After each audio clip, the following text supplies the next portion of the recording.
तर मंडळी तुम्ही ह्या व्लॉगमध्ये नोटीस करा की मी किती हँडसम दिसतोय. व्हॉट्स द स्टोरी, तर आम्ही निघालो होतो आमच्या घरी, पण विषय असा झाला की आम्हाला आला होता वैभ्याचा फोन.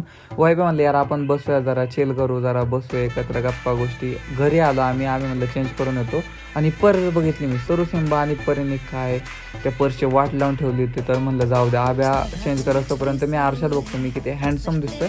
आणि आब्याला म्हणलं भाई जशा पोरींच्या बट्ट्या येतात पुढं तसं मुलांची केस पुढं आल्यावर काय म्हणतात.